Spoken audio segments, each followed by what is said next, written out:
नमस्कार मित्रों, गायत्री कॉलेज सांसों की ऑनलाइन क्लास में आप सभी का स्वागत है। प्यारे विद्यार्थियों, आज हम वाणिज्यवाद के उदय के कारण का अध्ययन करेंगे। इससे पहले हमने जो अध्ययन किया था वो था वाणिज्यवाद एवं उसका अर्थ। अब देखिए, वाणिज्यवाद के उदय के कई कारण माने जाते हैं। कई कारण हैं जो है श्यामपट्ट पर इन सभी कारणों को दिया गया है। हम इनका विस्तार से अध्ययन करेंगे। तो देखिए, पहला कारण है पुनर्जागरण होना। तो देखिए, 13वीं सदी के उत्तरार्ध से लेकर 16वीं सदी के यूरोप में जो अभूतपूर्व सांस्कृतिक प्रगति हुई थी उसको अंग्रेजी भाषा में रेनेसां कहा गया था। 13वीं से लेकर के 16वीं सदी के बीच लोगों की बौद्धिक चेतना, चिंतन शक्ति का एक नया विकास हुआ था, जिसे पुनर्जागरण के नाम से जाना जाता है। रोमन साम्राज्य की अवनति के साथ साथ यूरोप एक गहन अंधकार में डूब गया और सदियों तक यूरोपवासी इसी अंधकार में डूबे हुए रहे थे। लोगों के जीवन पर चर्च और धर्म का गहरा प्रभाव है वो पड़ रहा था। मनुष्य के सोचने की क्षमता बदल रही थी। धर्मशास्त्रों में जो कुछ लिखा हुआ था और उसे धर्म के पदाधिकारियों ने बढ़ा चढ़ा के बताया था, उन सब का लोगों को पर्दाफाश है वो हो गया था। अब मनुष्य परलोक की चिंता छोड़कर इस लोक में जीने की इच्छा और विश्वास में रहने लगा था। पुनर्जागरण से अंधविश्वास दूर हुए, रूढ़ियाँ दूर हुई और चर्च है वो बंधनों से मुक्त हुए। मनुष्य को जीवन का पूरा पूरा आनंद उठाने के लिए है वो कहा गया और इससे मनुष्य ने अधिक मुनाफा कमाने के लिए व्यापार पर ध्यान दिया और इससे वाणिज्यवाद को बढ़ावा मिला था। नंबर 2 है भौगोलिक खोजें। तो देखिए, पुनर्जागरण के बाद ही विभिन्न यूरोपीय देशों के नाविकों ने अपने अपने जहाजी बेड़ों के साथ विभिन्न महाद्वीपों की यात्रा शुरू की। कोलंबस ने अमेरिका की खोज की, वास्को डी गामा ने भारत की खोज की। तो इस तरह कई ऐसे जल मार्ग खोजे गए, थल मार्ग खोजे गए और इन जल व थल मार्ग से यूरोप के विभिन्न देश जैसे पुर्तगाल है, स्पेन है, इंग्लैंड है, हॉलैंड है, फ्रांस है आदि देशों से संपर्क हुआ और धीरे धीरे ये जो यूरोप महाद्वीप के देश हैं इनका अमेरिका व एशिया महाद्वीप से भी संपर्क हुआ और वस्तुओं का आदान प्रदान है वो शुरू हुआ। इसी आदान प्रदान के कारण साम्राज्यवाद व उपनिवेशवाद भी स्थापित हुए और इन्हीं साम्राज्यवाद व उपनिवेशवाद सिद्धांतों के कारण मुख्य तौर से भौगोलिक खोजें महत्वपूर्ण मानी गई और व्यापार को बढ़ावा मिला था। तीसरा है जनसंख्या में वृद्धि। यूरोप की जनसंख्या में दिन प्रतिदिन वृद्धि हो रही थी, रोजगार घट रहे थे, जमीन भूमि भी कम पड़ रही थी, रोजी रोटी का अभाव बढ़ रहा था।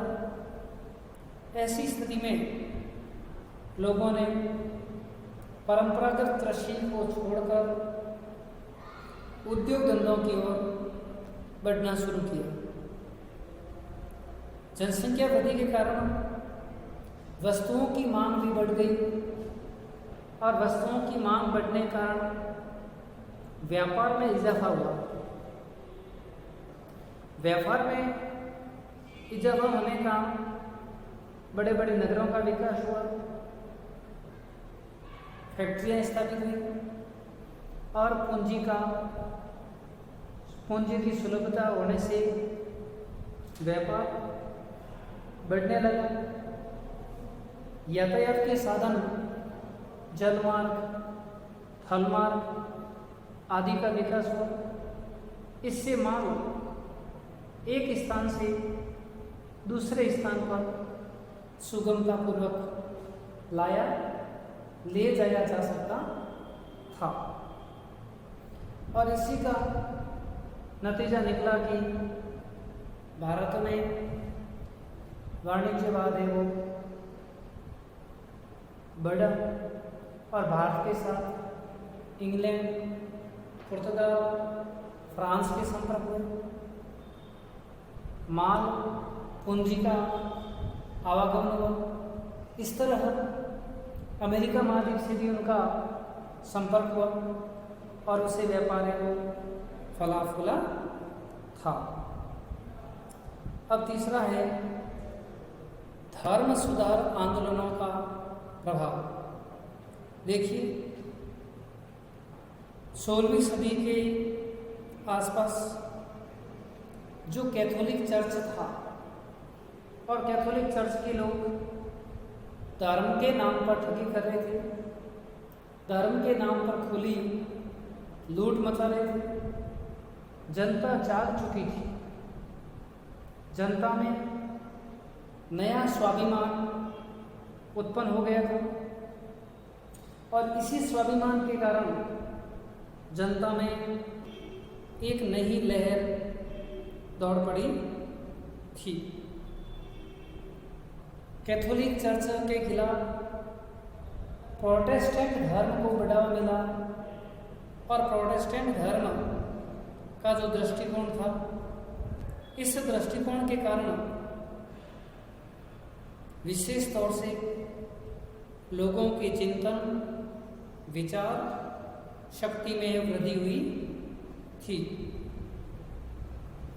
लोगों में परंपरागत विचारों कम होने लगे और उनमें व्यापार के विचार, व्यापारवादी विचारों का प्रचलन है वो बढ़ गया था। वाणिज्यवाद का पांचवा कारण है राजनीतिक विचारों में परिवर्तन। देखिए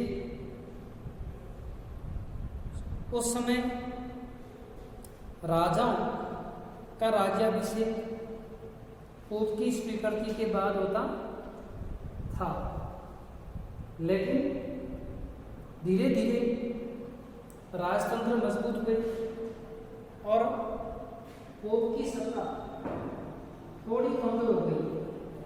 तो ऐसी स्थिति में पोप का प्रभाव बढ़ गया और जो उस समय में एक सुप्रसिद्ध लेखक थे मैकियावेली, जिन्होंने अपनी रचना द प्रिंस में अपनी विचारधारा प्रकट की और बताया कि राष्ट्रीय राज्यों और निरंकुश राजतंत्रों की स्थापना तथा राजाओं की शक्ति को सबल बनाने पर जोर दिया जाने लगा था। मैकियावेली के विचारों से वह ऐसे उस समय में राजनीतिक परिवर्तनों के कारण भी लोगों में वाणिज्यवाद का प्रचार एवं हुआ था। अब प्रत्येक व्यक्ति इस बदलते राजनीतिक माहौल में अपने को सुरक्षित रखने के लिए वे धन बल पर ध्यान देने लगे। व्यापारी लोग एक स्थान से दूसरे स्थान पर व्यापार की खोज में जाने लगे और जहाँ सुगमतापूर्वक वे व्यापार है वो कर सकते थे। अब इसके बाद में है आर्थिक परिस्थितियाँ। तो देखिए, वाणिज्यवाद के उदय में आर्थिक परिस्थितियाँ भी महत्वपूर्ण हैं। मध्यकाल के पूर्वार्ध में व्यापार वाणिज्य के विकास की तरफ विशेष ध्यान दिया जाने लगा और उस समय में वस्तुओं के आदान प्रदान के लिए मुद्रा विनिमय का साधन भी बन चुकी थी। इंग्लैंड के महारानी एलिजाबेथ प्रथम ने सिक्के में सुधार करके व्यापार वाणिज्य और उद्योग धंधों को प्रोत्साहन भी है वो दिया था। 16वीं सदी के अंत तक यूरोप के अनेक देश, अमेरिका के कई देश क्षेत्रों में सोना और चांदी के भंडारों का पता लग गया था और इससे मुद्रा का प्रचलन है वो काफ़ी बढ़ गया था।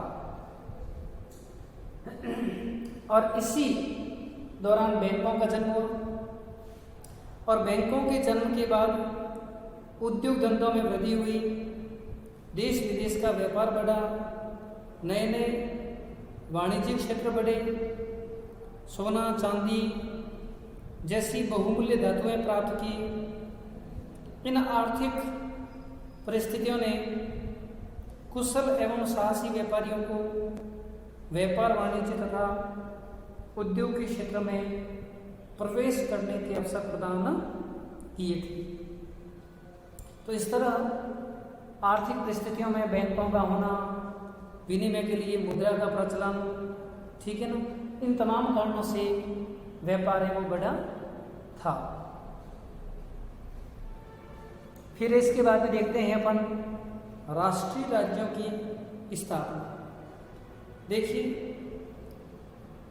पुनर्जागरण के बाद यूरोप में एक लहर चल पड़ी थी और उस लहर के तहत कई राष्ट्र राज्यों का निर्माण होना शुरू हो गया था और प्रत्येक राष्ट्र में अपने अपने आय को बढ़ाने के लिए उन्होंने विशेषकर राज्यों पर, व्यापारियों पर ध्यान देना है वो शुरू कर दिया था। यूरोप में सामंतवाद का जब पतन हो गया था और ऐसी स्थिति में पुर्तगाल, पोलैंड, स्विट्जरलैंड, स्वीडन जैसे कई राष्ट्र राज्य स्थापित हुए और इन राष्ट्र राज्यों में वस्तुओं की मांग बढ़ी और वस्तुओं की मांग को पूरा करने के लिए वाणिज्य का सहारा लिया गया। इससे भी वाणिज्यवाद को है वो बढ़ावा मिला था। अब इसके बाद में अगला है मध्यम वर्ग का उदय।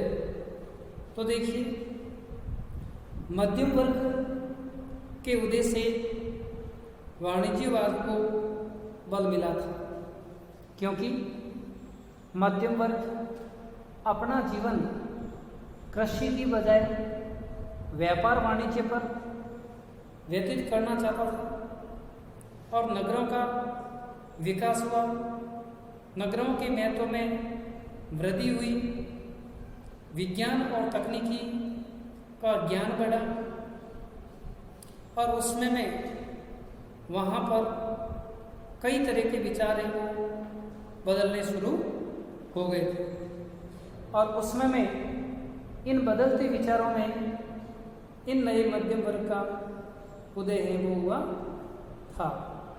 नया मध्यम वर्ग उस समय में व्यापार से विशेष तौर से जुड़ा हुआ था। अब देखें, इसके अलावा उस समय में अनुकूल व्यापार था, संतुलन था। जैसे कि विदेशों में बनी बनाई वस्तुओं पर भारी मात्रा में आयात शुल्क लगने चाहिए और खाद्यान्नों के आयात के संबंध में इस नियम का पालन है वो नहीं किया जाना चाहिए। मतलब ऐसी वस्तुएं जो दूसरे देशों में बनती है तो